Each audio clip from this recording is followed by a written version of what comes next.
Mr. Happy is a happy sort of fellow. He lives in Happyland, which is a happy sort of place.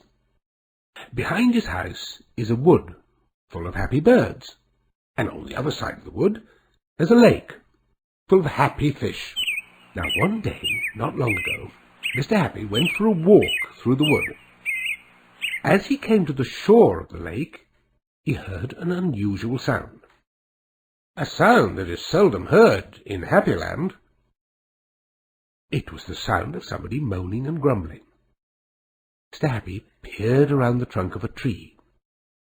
At the edge of the lake, there was someone fishing. Fishing and grumbling, and grumbling and fishing. It was Mr. Grumble. "Good morning, Mr. Grumble," said Mr. Happy.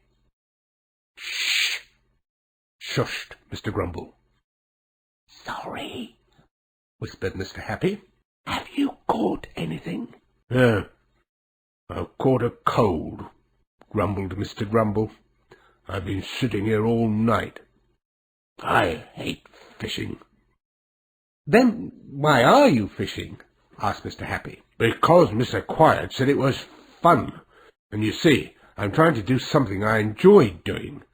Something I can do as a hobby." Pondered Mr. Happy. "I might be able to help. Come on, let's see if we can find you a hobby." As they walked along, Mr. Happy thought long and hard, and as he thought, Mr. Grumble grumbled. He grumbled about the noise the birds were making. He grumbled about having to walk. But most of all, he grumbled about not having a hobby. Grumble, grumble. First morning, they met Mr. Rush in his car.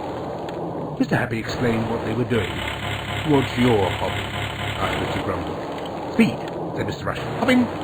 And they did. Mr. Grumble very quickly decided he did not like going fast. Next, they met little Miss Giggles. "What's your hobby?"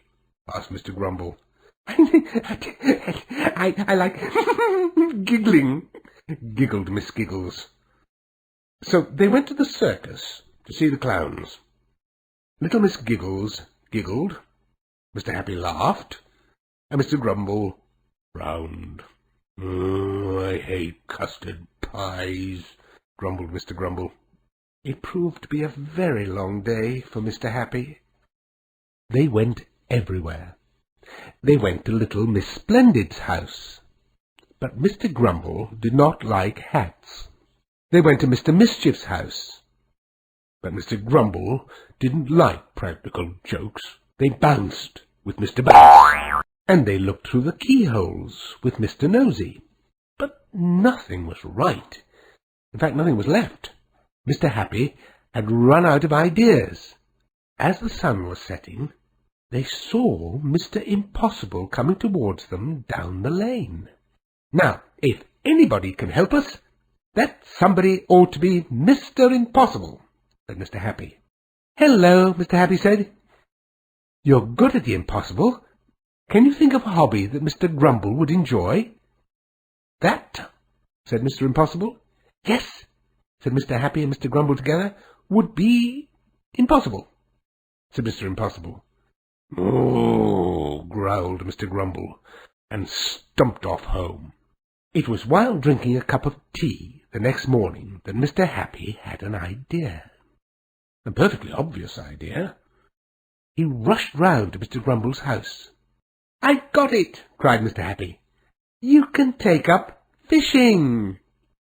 "Fishing? Well, I hate fishing." "I know. But what do you do while you're fishing?" asked Mr. Happy. "I don't know." "You grumble," said Mr. Happy. "And what do you like doing most of all?" "I like—" And then it dawned on Mr. Grumble. "I like grumbling." Mr. Grumble looked at Mr. Happy, and then, for the first time in a very long time, he smiled. A very small smile, but a smile all the same.